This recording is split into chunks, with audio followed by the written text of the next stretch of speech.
जय श्री राधे राधे। इस वीडियो में हम आज राधा रानी के जीवन से जुड़ी एक ऐसी प्रेरणादायक कहानी जो आपके जीवन में हर दुख और तनाव को दूर कर देगी। अगर आपके जीवन में निराशा महसूस कर रहे हो तो राधा रानी का यह संदेश आपके भीतर एक नया ऊर्जा भर देगा। और वीडियो के अंत तक ज़रूर देखना। इस चैनल को सब्सक्राइब करना ना भूलना। फ्रेंड्स, बरसाने गांव में एक बूढ़ा ब्राह्मण रहता था जिसका नाम था दीनानाथ। दीनानाथ के जीवन में ना तो धन था और ना कोई परिवार, बिल्कुल अकेला था। उसके पास ऐसी अनमोल पूंजी थी जो बड़े बड़े राजाओं के पास भी नहीं थी। वो राधा रानी के प्रति अटूट भक्ति। वो रात दिन बस राधा राधा नाम जपता रहता था। श्री राधे राधे राधे। कुछ भी भिक्षा में मिलता वो राधा रानी का प्रसाद समझकर उसे ग्रहण करता था। राधा रानी अपनी बेटी मानता था और हर सुख दुख उसे साझा करता था। एक बार बरसाने की कड़क ठंडी पड़ रही थी। बूढ़ा दीनानाथ के पास बैठा। ओढ़ने के लिए उसके पास कंबल ना था और ना खाने के लिए अन्न धन का दाना। भूख और ठंड के मारे उसकी हालत खराब होने लगी। वो फूट फूट कर कंबल से कांपते हुए मंदिर के कोने में जा बैठा। उसकी आंखों से आंसू बह रहे थे, लेकिन मुख पर अभी भी नाम था राधा रानी। उन्होंने रोते हुए लाडली जी को अपने बूढ़े बाप को थका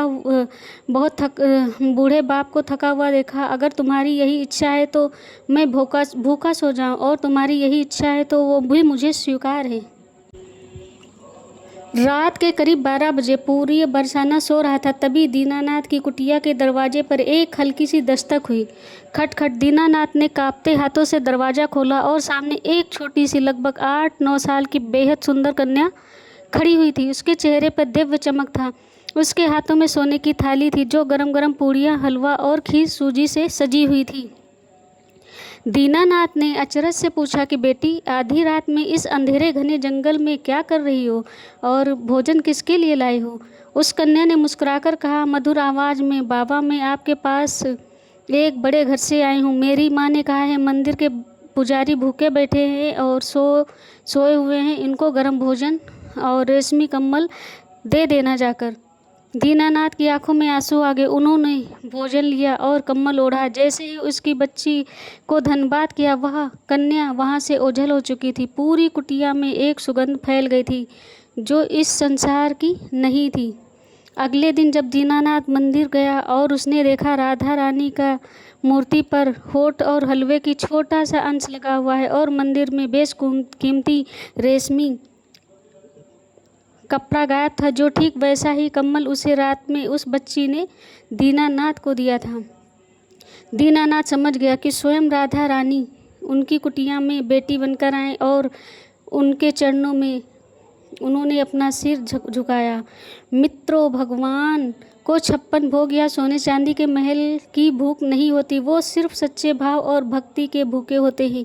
जब आप इस दुनिया में सबका सहारा छूट जाता है तो केवल राधा रानी के चरणों का लीजिए और स्वयं ब्राह्मण स्वामिनी के आपके आंसू पोंछेंगी। और इसलिए मुश्किल चाहे कितनी भी बड़ी हो, भक्ति और विश्वास कभी कम मत होने दीजिए।